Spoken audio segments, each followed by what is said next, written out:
invitado a esta hora en el informativo del Eje Cafetero.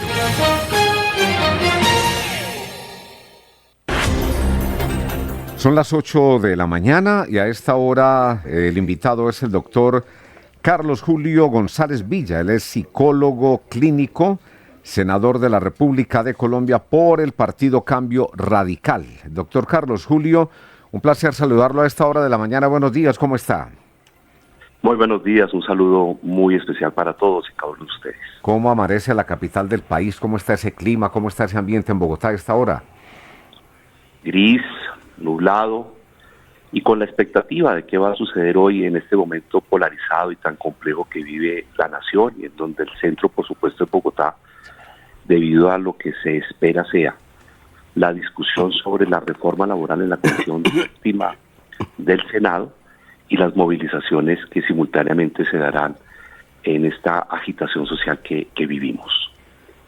Doctor Germán Aguirre Muñoz, nuestro invitado a esta hora de la mañana. Le doy los muy buenos días, me place mucho saludar al doctor Carlos Julio González, mi excompañero allí en la Cámara de Representantes, en el Senado de la República. Tuvo la oportunidad de ser gobernador de su departamento, del Huila, con una gestión bastante importante que lo tiene hoy nuevamente como senador de la República. El balance de lo que ha sido este nuevo periodo legislativo, doctor Carlos Julio. Saludándolo con inmenso afecto y con el mismo aprecio de siempre, doctor Germán Aguirre, y vuelvo a mencionar algo que dije en alguna ocasión anterior donde pudimos comunicarnos con ustedes. Hace falta en el Congreso en este momento. Usted siempre fue miembro de las comisiones séptimas y es donde precisamente hoy está la almendra de esta discusión nacional, en una enorme polarización y sin argumentos, en donde se ha perdido la capacidad de analizar sincera y tranquilamente los temas que benefician o afectan a los ciudadanos. Pues tenemos una agenda muy compleja. Yo me he dedicado a los temas de mi experticia. Estoy dedicado como presidente de la Comisión de Salud Mental del Senado a promover uno de los temas que me parece que más están afectando a la población colombiana. Lo hemos descubierto después del COVID-19 y hoy hay una realidad que desnuda las estadísticas graves en relación con la salud mental. De cada 10 niños, entre 4 y 5 están padeciendo algún síntoma relacionado con deterioro de su salud mental. Nos viene ganando la partida la violencia escolar, la violencia intrafamiliar. Venimos observando con enorme preocupación el aumento del consumo de sustancias psicoactivas, la deserción escolar y todo lo que está relacionado con el desarrollo de la infancia y la juventud colombiana, que es mi mayor preocupación. De la mano de ello, pues estamos con los temas salud.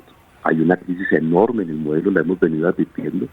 Estoy elaborando un documento que vamos a proponerle en los próximos 15 días a la plenaria del Senado sobre 10 puntos, a ver si estamos de alguna manera este momento crítico que está viviendo la salud en Colombia, en donde está colapsando desabastecimiento de medicamentos oncológicos y otros, cierre de unidades pediátricas, de unidades de cuidados intensivos pediátricos, enormes problemas en el suministro de tratamientos para personas con cáncer. Lo que estamos observando es de verdad crítico y está produciendo como consecuencia un colapso del sistema de salud. Debemos hacer algo inmediatamente. Entonces estoy dedicado a estos temas de la mano del año legislativo de lucha contra el cáncer que logramos promover, en donde esperamos que esta enfermedad que nos va ganando la partida, cada año 114,000 colombianos entran en nuevos diagnósticos de cáncer.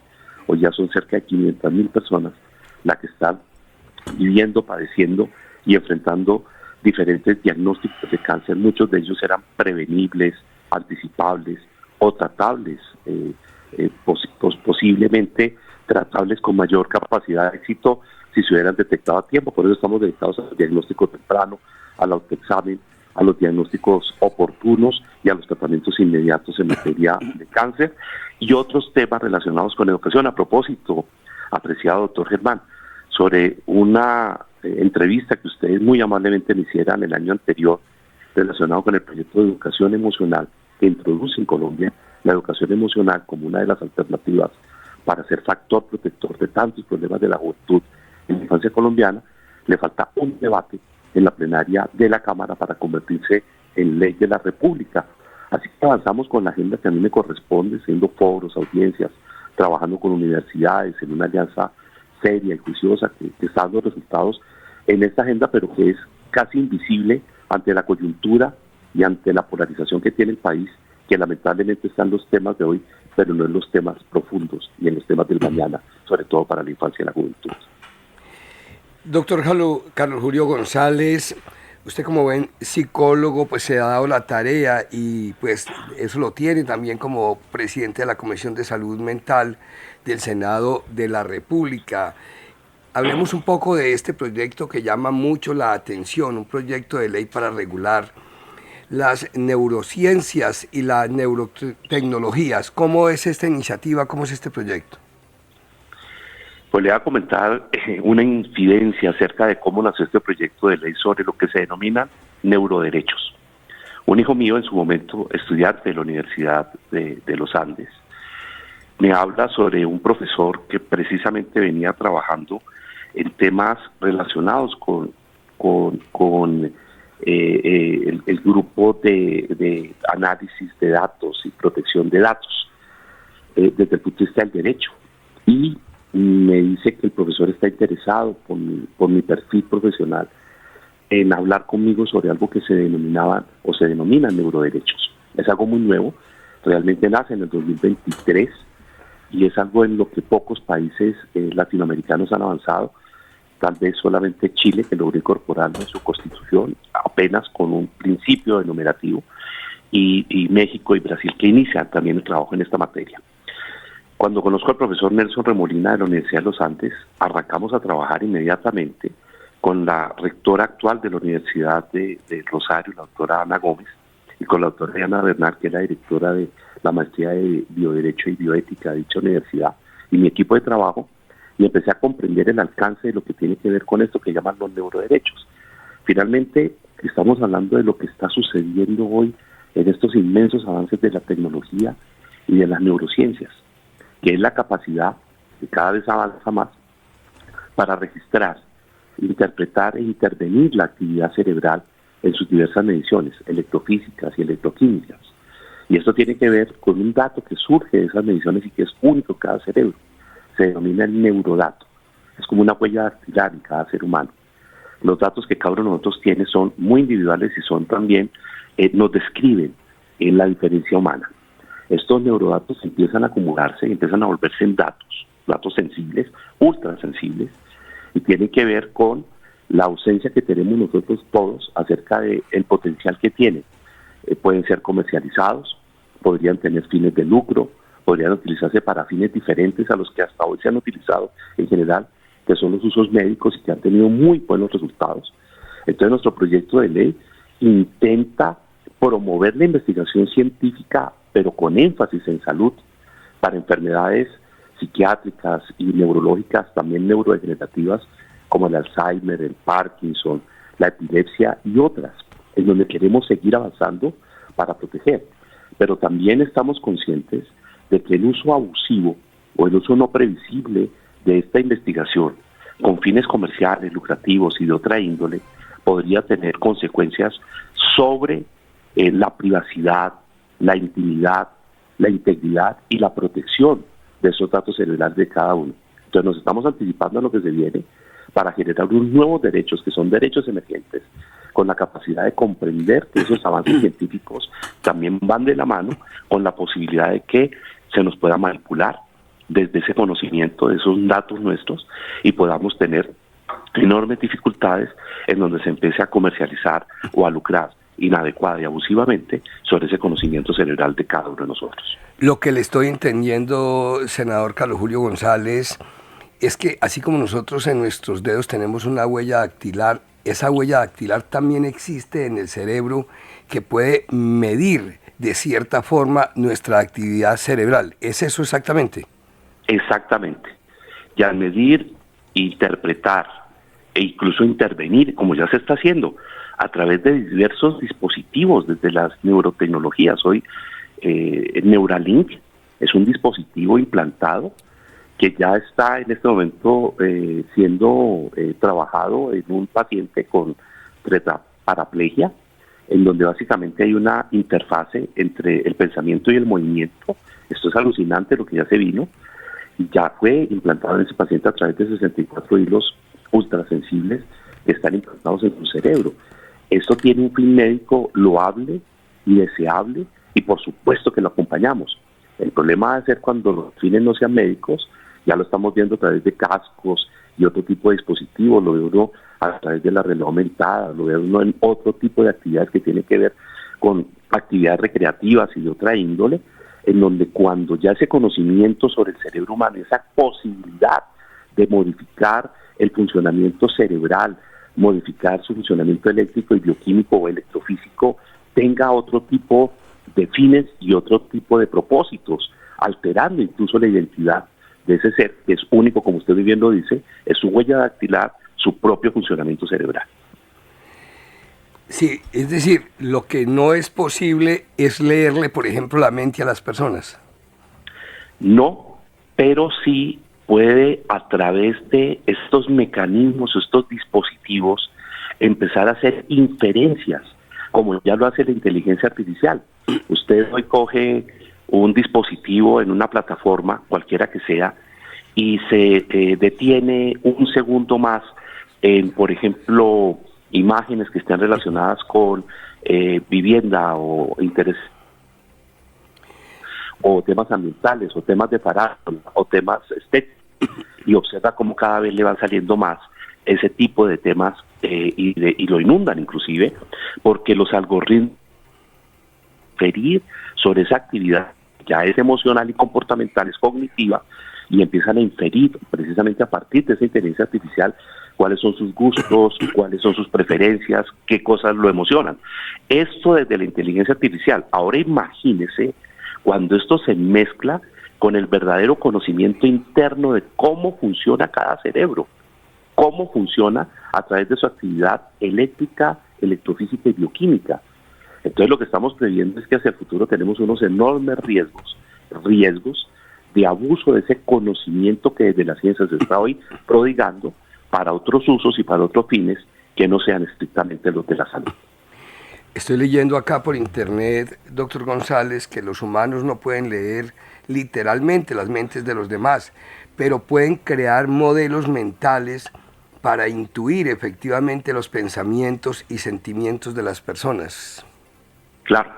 Entonces usted a través, por ejemplo, hoy, porque lo podemos hacer, de una tomografía axial computarizada o de una resonancia nuclear magnética, ya hoy puede sacar inferencias acerca de esos datos que ya hoy obtenemos de una persona, que hoy los utilizamos desde el punto de vista médico y para fines médicos, ya sea de diagnóstico, de tratamiento de estas enfermedades, podría desbordar ese campo sin el consentimiento de la persona y empezar a obtener de esa información nuevos usos que no sean los médicos, incluso entregar esos usos a otro tipo de redes que no tienen que ver con salud.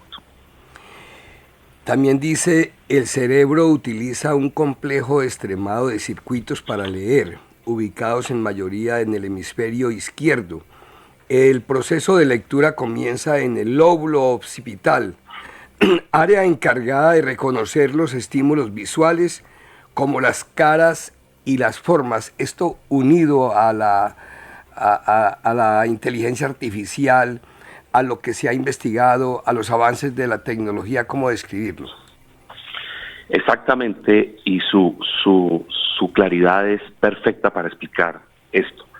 Las inferencias que hoy podemos hacer, muy altas, hoy con los dispositivos, instrumentos y la capacidad instalada que hay hoy ya para poder hacer predicciones acerca de lo cognitivo, emocional de un ser humano. O sea, ya hoy se pueden hacer inferencias. Producto de eso, lo que estábamos describiendo acerca de la inteligencia artificial y cómo ya empiezan a manipular con lo que se denomina la sociedad del consumo y las tendencias para aprovechar ese conocimiento que ya se tiene hoy sobre el consumo. Horas de mayor receptividad neuronal para mensajes relacionados con alimentación, por los temas que tienen que ver con los ciclos biológicos del apetito, o los colores que deseen utilizar, por ejemplo, para el aprendizaje, pero también para los comerciales, específicamente desde el punto de vista visual, y cómo funciona el sistema cerebral desde el punto de vista occipital, como usted muy bien lo menciona, tono, decibeles, palabras que llegan y hacen eco en esa resonancia neuronal y que mueven el cerebro. O sea, ya hoy tenemos cómo, y por eso existe sin duda alguna, toda una investigación acerca de esto que tiene que ver con la sociedad de consumo y el funcionamiento del cerebro, que ya lo están utilizando de múltiples maneras. Pero este es un conocimiento hasta ahora en general inferido y externo. El peligro que tenemos ahora es del conocimiento interno a través de implantes y a través de el avance y la sofisticación que cada vez están teniendo más las capacidades de medición, de interpretación, pero bien, escuchen que es lo más importante, de la posibilidad de incidir y modificar actividad cerebral, como ya se está haciendo en algunos casos, por ejemplo para el Parkinson o para la epilepsia, en relación con el movimiento voluntario, o utilizan para eso, pero podrían utilizarse también para modificar la actividad cerebral, conociendo cómo se mueve el cerebro y ya cómo se desarrollan sus diversos procesos para otros fines que tengan que ver con la manipulación de las decisiones o de emociones o de todo el tema relacionado con el componente cognitivo cerebral. Así que a eso es a lo que nos estamos refiriendo. Esto es alucinante y vale la pena dar estas cifras. Para el año 2026 están contemplados y definidos por diferentes empresas que se dedican a esta actividad 17 billones de dólares en inversión para el desarrollo y la investigación relacionada con neurociencias y neurotecnología. De hecho, en la última década el presupuesto se ha aumentado en un 700% porque esta ya es la frontera del conocimiento humano. Y por eso la importancia que tiene para el campo médico, y lo queremos seguir consolidando. Precisamente los neuroderechos lo que tratan es de fortalecer los usos médicos y de alguna manera prever y controlar los usos abusivos que tengan que ver con otros usos que no sean médicos. A eso es exactamente a lo que nos referimos, y por eso también estamos alertando sobre la conciencia de lo que se nos viene, y que cada año que pase de aquí hacia adelante nos irá a dar enormes sorpresas sobre los avances en esta materia, pero también sobre los riesgos para la manipulación cerebral. Si bien es cierto, los seres humanos no podemos leer la mente de los demás, también sabemos que existe la telepatía, mentalizar o legeremancia. ¿Eso qué significa, doctor Carlos Julio? Bueno, ese ya va más allá y está relacionado con otro tipo de procesos que hasta ahora el ser humano no ha podido lograr, no lo sabemos si lo lograremos. En estos específicamente, doctor Germán, querido amigo de siempre, lo que estamos es revisando la forma como las neurotecnologías nos están permitiendo adentrarnos en los circuitos neuronales, registrando la actividad cerebral e incluso diagnosticarla, que es para lo que lo usamos, pero también intervenirla. De todo esto es que surgen esos datos cerebrales que llamamos neurodatos, que es esa información única de cada cerebro, que es como una huella dactilar de cada ser humano, y en donde los neurodatos pueden ser utilizados para comprender ese individuo en su integralidad, pueden ser utilizados para predecir, descubrir características o predisposiciones o procesos asociados a su comportamiento. Y ahí está, en el comportamiento, rasgos de carácter, pensamiento, sentimientos y emociones. Este proyecto de ley, que en verdad es alucinante, que llama mucho la atención, espectacular, podríamos decir, ¿cómo se va a tramitar en el Congreso? ¿Cuál cree que pueda ser la receptividad que tenga en los demás senadores y representantes? Porque no todos ellos, como usted, por ejemplo, manejan este tema de la manera que lo manejan, científicamente y profesionalmente. Claro, es un desafío para el Congreso empezar o iniciar la comprensión de estos temas que son derechos de cuarta generación, son derechos emergentes. Ya en el 2023 lo inició en su abordaje la Organización de Estados Americanos. Europa, a través de la Unión Europea, también ya lo está trabajando. Entraron a través de otro tipo de entendimiento y comprensión, porque ellos están en tratamientos de datos personales, y en ese datos de tratamientos personales ultrasensibles. y empezaron a comprender la importancia que tiene esto. Es que aquí, además de los usos médicos, que insisto, los promovemos, los protegemos, los motivamos, pues está, y además vale la pena decir algo, doctor Germán, 1 de cada 3 personas hoy están padeciendo una enfermedad psiquiátrica en el mundo, y 1 de cada 8 personas una enfermedad neurológica. Así que avanzar en el diagnóstico y tratamiento es un logro enorme para la humanidad, y es un tema que acompañamos absolutamente de forma clara. Pero cuando el uso es contrario a esto que llamamos la dignidad humana, pues nos enfrentamos a una serie de dilemas de carácter moral, ético, jurídico y social. Y es ahí donde empezamos a ver que podría ser convertible, manipulable esta información y estos nuevos hallazgos, y podría afectar autonomía de un ser humano, identidad, podría afectar su vida mental privada, su integridad, e incluso podría afectar su libertad de decisión, porque también se está descubriendo cómo es que tomamos decisiones a través de esa actividad y esos procesos cerebrales. Espero que el Congreso, que este es un proyecto que va a la Comisión Primera, hoy ya hay 17 proyectos de ley de inteligencia artificial en diversas perspectivas. Incluso en el orden del día de hoy tenemos 3 proyectos de regulación y de normatización de inteligencia artificial. Este es un tema que se nos viene encima, y de qué manera. Este proyecto, cuando se empieza a entender desde la inteligencia artificial, empieza a ser comprensible por los retos y los desafíos que trae. Pero cuando nos damos cuenta que incluso desborda la inteligencia artificial porque va más allá a través de las neurotecnologías y del desarrollo de las neurociencias, empezamos a comprender la importancia que tiene proteger el tratamiento y la seguridad de esos neurodatos, trabajar para preservar la identidad, autonomía y privacidad mental, evitar esas posibilidades de manipulación cerebral, pero también garantizando el desarrollo, diseño, la comercialización y uso de neurotecnologías bajo un enfoque de derechos humanos, y que hacia el futuro este tema de las neurotecnologías tenga una gobernanza transparente que no permita un lucro abusivo ni una comercialización del mismo, sin tener en cuenta que su énfasis debe ser salud, y obviamente garantizando una accesibilidad. Eso es otro tema que trae nuestro proyecto de ley, para que todas las personas tengan el acceso al desarrollo de estas neurotecnologías sin diferencia económicas o de raza o de otras características. Así que el objetivo es proteger la actividad humana y derechos fundamentales desde establecer principios para la investigación y el desarrollo de esta aplicación de neurociencia y neurotecnologías. Estas neurotecnologías definitivamente, como lo decías al comienzo, apuntan a que se puedan, digamos, controlar, manejar.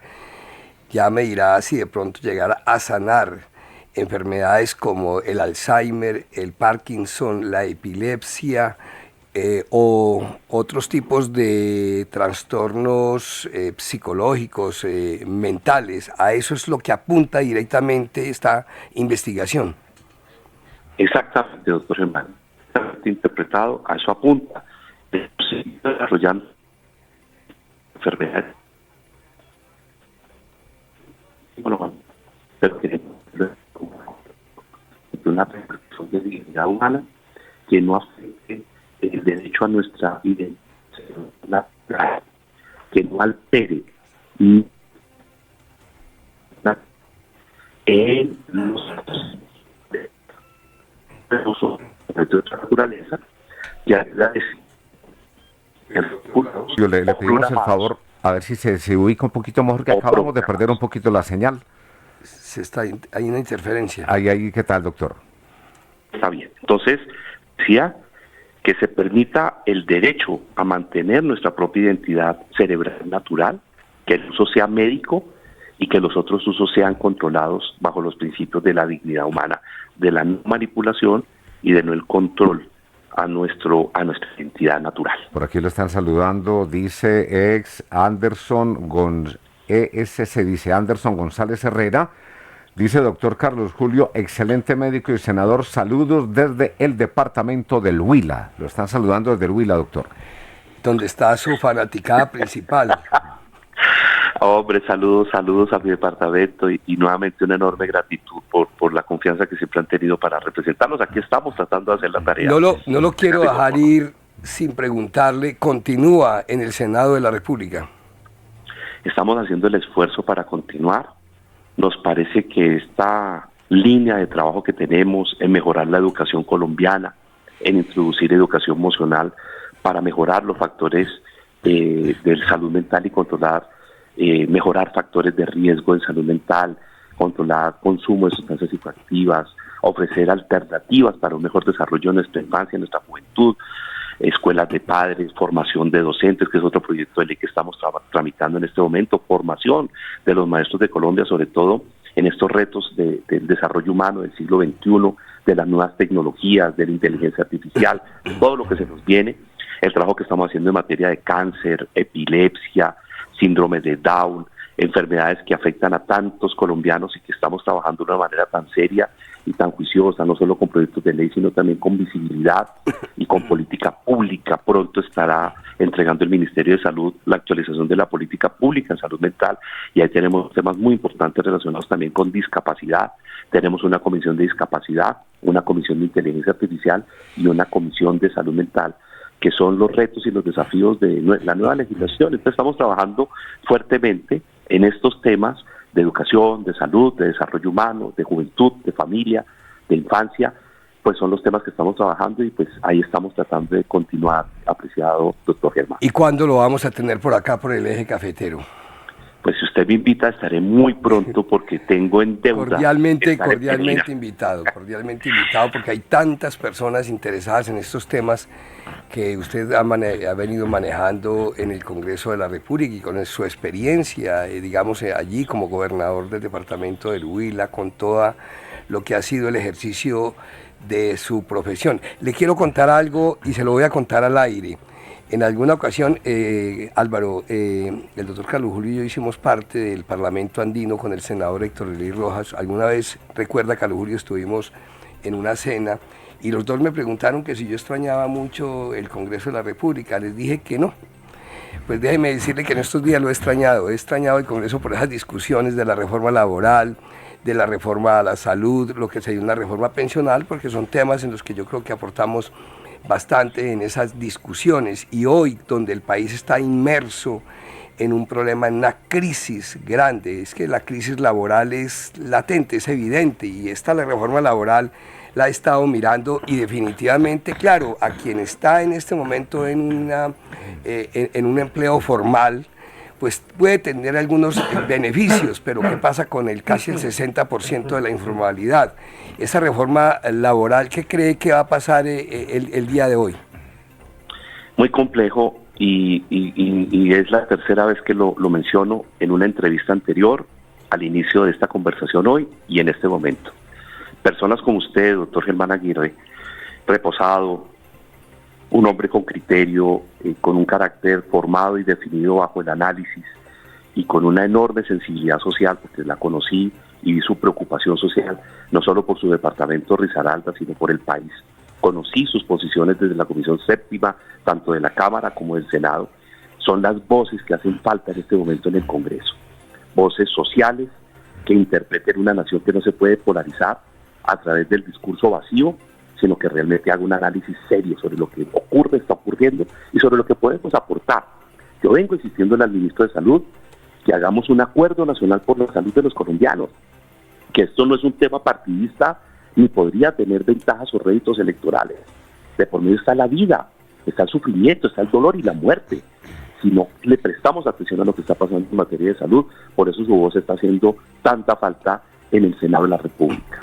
Lo que va a pasar hoy es muy duro y difícil, incluso impredecible de describir, porque mientras que están las marchas y obviamente la expectativa de un país que ha sufrido mucho en relación con mejorar sus condiciones de vida, también hay una ley que no responde exactamente a esas expectativas, ni a esa ilusión, ni a esa esperanza, y que tiene muchísimos temas de dónde cortar y de dónde, lamentablemente, definir que no todo lo que hay ahí es positivo. Efectivamente, ni aumenta empleo, ni combate informalidad.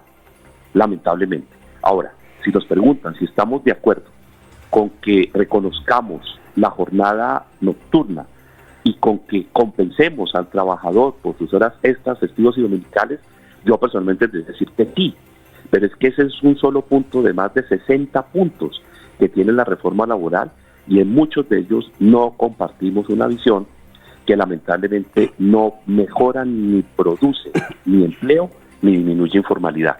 Entonces, mientras que hoy están las marchas moviéndose alrededor del Congreso de la República, de la Plaza de Bolívar, del Capitolio Nacional, estarán en la Comisión Séptima debatiendo, y espero que con la mayor rigurosidad, ojalá sean capaces de explicarle al país los pros y los contras y cada quien definir su posición sin afectar el pensamiento crítico del pueblo colombiano, que puede comprender qué sirve y qué no sirve, y qué salvamos o qué no salvamos de esta reforma. Al senador Carlos Julio González Villa, del departamento del Huila, es gobernador de ese departamento, actualmente senador por Cambio Radical. Qué bueno haberlo tenido una vez más acá en el informativo del Eje Cafetero, qué bueno realmente tenerlo por acá, físicamente en este departamento de Risaralda, en Caldas, Quindío. Gracias por esos aportes que le está haciendo desde el Congreso de la República a este tema de la neurociencia, las neurotecnologías, que como ya nos lo ha explicado, pues van a ser de mucha utilidad para enfermedades que padecen muchas personas, incluso familiares nuestros, en esta sociedad colombiana, en esta sociedad mundial, que requiere de personas que estudien estos temas a profundidad, y que ese proyecto pues le podamos hacer un seguimiento, doctor Carlos Julio. Sí, y los iré manteniendo informados. Y una última, apreciado y siempre querido Germán, como Comisión de Salud Mental, si nos invitan desde Risaralda, por supuesto que iremos como comisión, en un vínculo con la sociedad civil, si las administraciones nos invitan, secretarías de salud o secretarías de educación, y ojalá una universidad. Estamos haciéndolo, acabamos de regresar la semana anterior de la Universidad del Norte en Barranquilla, con la gobernación del Atlántico y la alcaldía de Barranquilla, en un extraordinario foro sobre violencia escolar, educación emocional y retos de la educación para los jóvenes de hoy. Así que estamos trabajando no solamente en propuestas de ley, sino también estamos dando capacitación sobre retos y desafíos que tienen que ver con educación y salud, sobre todo en la infancia y en juventud, desde estos temas de la salud mental, desde esta perspectiva. Así que invíteme a ver si antes de 2 meses estamos en Pereira. Sí, señor.